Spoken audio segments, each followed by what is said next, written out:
Welcome back to another video. Today we'll be taking a look at this Macintosh SE FDHD.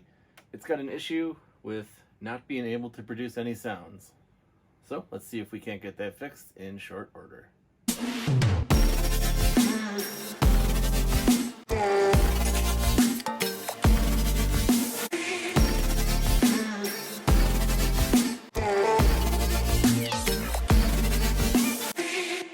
So we've got this Macintosh SE FDHD, and that FDHD indicates that it has the 1.4 megabyte ROM to support the larger drives. The original SEs were only 800K drives. And as you can see here, this one's got 2 floppy drives, which means there's no internal hard drive. So I've got my external Blue SCSI here. I'll boot off that. So this is a machine I did a quick review of Christmas of 2022. This is one my daughter had actually picked up for me and just been kind of sitting here. So I thought we'd take a look at it today. I do remember that it has an issue with not having sound working. So let's see if we can't get that sorted. So as you heard, there was no chime at startup. We don't really care about the desktop file being rebuilt. We won't get our correct icons, but that's not a problem since this isn't a permanent drive for this machine.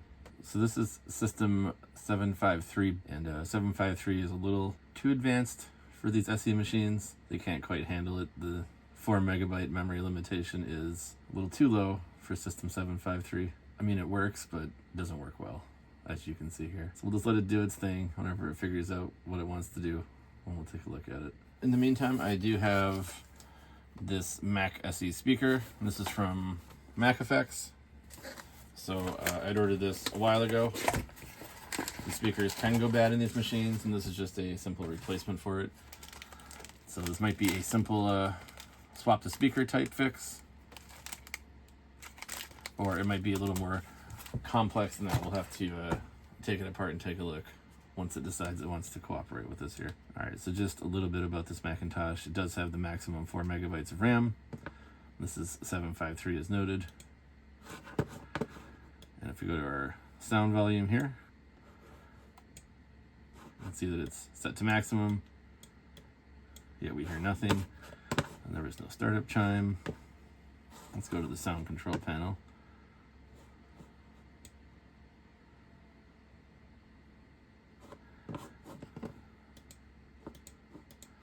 And we're just getting nothing for anything. So, next thing we need to do is take this guy apart and see if we can't figure out what's wrong. So go ahead and shut it down.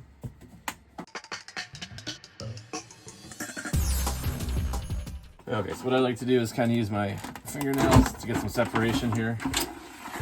And then the case should just pop right off.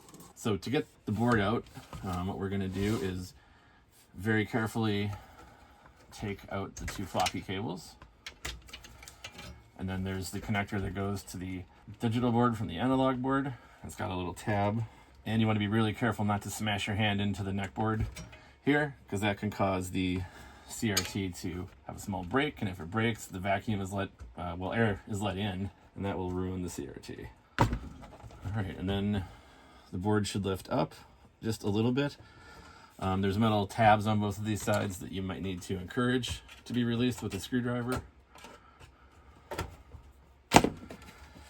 And then you lift it up until the hinges are in the open spaces, and then it just kind of opens this way here. All right. So here is the SE board, and here is the connection for the speaker. So if we disconnect that, you can see that I have opened this up before, and I've got the CR2032 Mac bat in here to prevent any leakage from happening. Board's a little dusty, but shouldn't be a problem. Just on the board here are 4 RAM slots. These are each 1 megabyte 30-pin SIMs, and there's not really too much else to say about this board. First thing I want to do is try out this new speaker. So what we're going to do is open that up, and I have fashioned a wire here that will plug into the board so that we can test it without having to go through the trouble of removing everything there.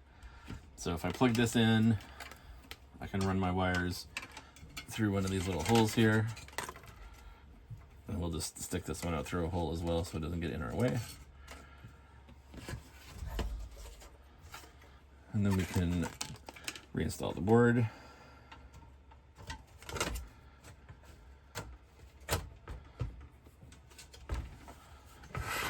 And then we don't need to reconnect the floppies for a test, but we can reconnect the analog board.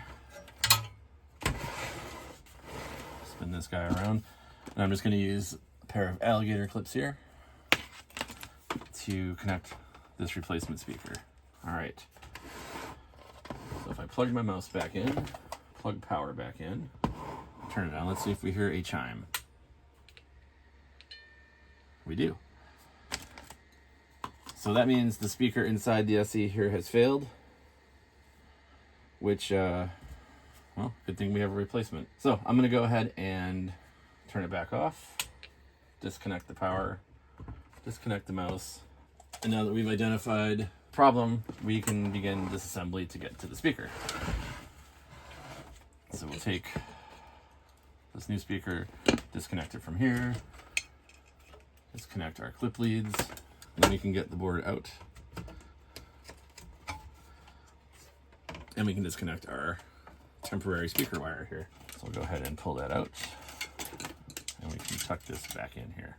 All right, so now for the fun part. We basically need to disassemble this entire machine to get to the speaker. The speaker is underneath the main chassis here, attached to the front panel. So that means we need to take the analog board out, the power supply out, the CRT out, the main chassis here, just so that we have the front panel so that we can get to that. Just a quick disclaimer here, the voltage of the CRT can be lethal, so if you're not sure what you're doing, find someone who is and can help you with this repair. Don't take this warning lightly. It really can be a lethal shock. All right, so the first thing we need to do is de-energize the CRT. So like I mentioned, that is connecting the anode to ground, and that'll even out the capacitance of the CRT. So what I like to do is take this speaker wire that's copper stranded wire, very conductive and not oxidized, so we know that it's good. I'll just screw that onto the ground here. So the implosion band is grounded, and then by way of this wire it grounds the other half of the CRT. So then what I do is I take the other end of this wire, wrap it around a screwdriver that's insulated, and then what I do is I put on a pair of rubber shoes, or rubber bottom shoes. That way there's no path to ground through my feet in case something were to go wrong. And then I make sure my body's not touching any of the chair, the table, or anything. And then I take the screwdriver here that's insulated, got the wire wrapped around it, just kind of gently get under the cap. All right, so there might be a tick sound that you hear if there's any voltage left in there, and that's normal. That's just the discharge. So didn't hear anything this time. So at this point we should be completely grounded or completely discharged, so we can then remove the anode cap.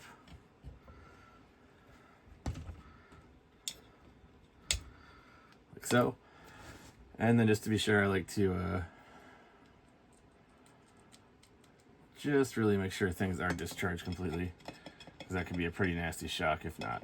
But I think we're good here. All right, and now we can set about disassembling the entire chassis of the machine just to get the speaker out. All right, so we got a lot of things we need to take out to do this.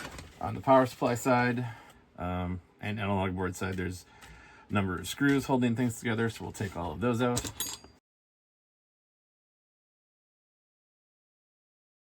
All right, and then there is one more screw on the very back of the machine for ground. All right, so with all of those disconnected, we can spin it around, and we can then make sure everything is disconnected that needs to be. So we'll disconnect the CRT itself here, and we'll take the neck board off. All right, so with those disconnected, the power supply and analog board kind of can come out as one piece, even though they are no longer connected other than by the wire that holds them together. So we take this and set this off to the side. And that gives us kind of our first view of the speaker here. There it is in there, under all of these other screws. So let's go ahead and remove all of these screws. All right, and then with all those out, that just lifts off. And now we can see our speaker here. So unfortunately, the speaker isn't screwed in to the machine. It's got molded plastic nubs that stick up, and then those are just pushed down with heat to hold it in place. So we'll use the soldering iron to remove those, and then luckily there are 2 extra nubs here kind of holding it in that we can reuse to hold the new one in place once we get the old one off. So you can see here there is the 4 posts that hold the speaker in place, 2 of which have been melted down at the factory to keep it there. So we'll need to remove those, and then we can use these other 2 to hold the speaker in place, the new speaker in place. So I'm just going to take a pair of side cutters here and remove this plastic that's been melted. All right.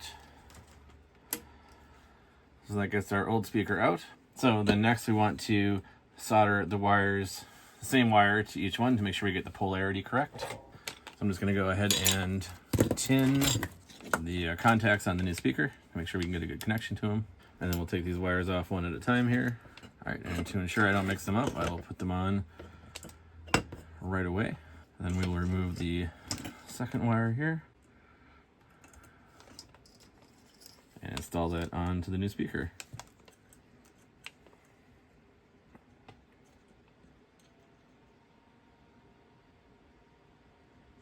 All right, and that should be it. Now we can fit the new speaker on, and then we can use our soldering iron to melt the plastic around to hold the new speaker in place. And there's actually enough of this one left that we can use that one as well. All right, speaker is in there nice and firmly now. So now we can go ahead and reassemble our machine.